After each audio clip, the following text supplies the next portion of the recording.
If you're asking yourself, can my marriage be saved? I'd like to offer you something to think about before you make one of the biggest decisions of your life. I'm not here to tell you what to think. I'm not here to tell you what you should do. I'm simply going to offer you a different perspective, one that may help you think through your situation more clearly. Slow down.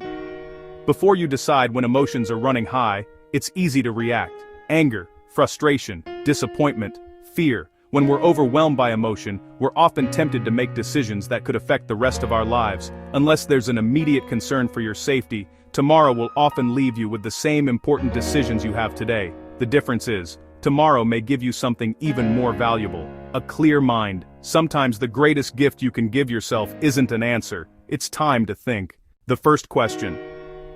So let's go back to the original question. What can you do to save your marriage? Before you think about how to save it, ask yourself something even more important. Do I truly want to save my marriage?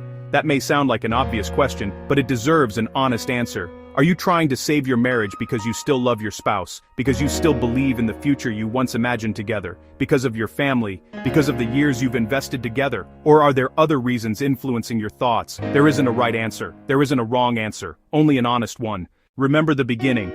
If your answer is yes, then perhaps the next thing to think about is this. Go back to the beginning.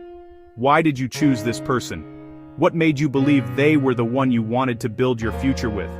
What qualities made you fall in love? What dreams did the two of you share? Most people don't get married simply to share a house. They get married because they believe they can build a life together. Sometimes it's worth remembering where the journey began before deciding where it should end.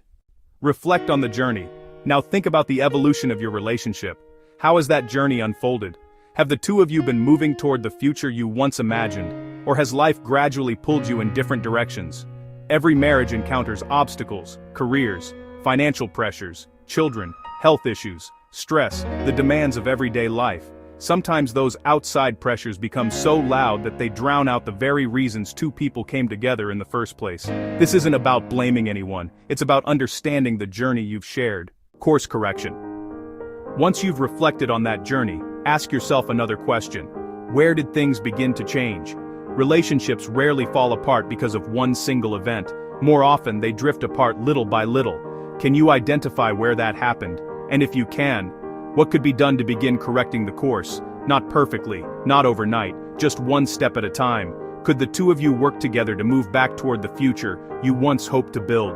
Every marriage is different. Every story is different. Only the two of you can answer those questions. Communication. Ultimately, everything we've talked about leads to one place.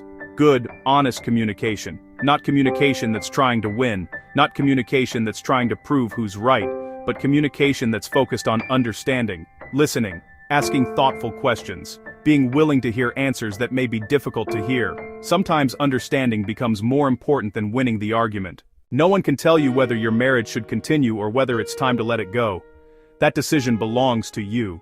But before you make that decision, slow down. Give yourself the opportunity to think clearly. Remember why your journey began. Reflect on where that journey has taken you. Consider whether your relationship simply needs a course correction, and most importantly, have the conversation that perhaps should have happened long ago.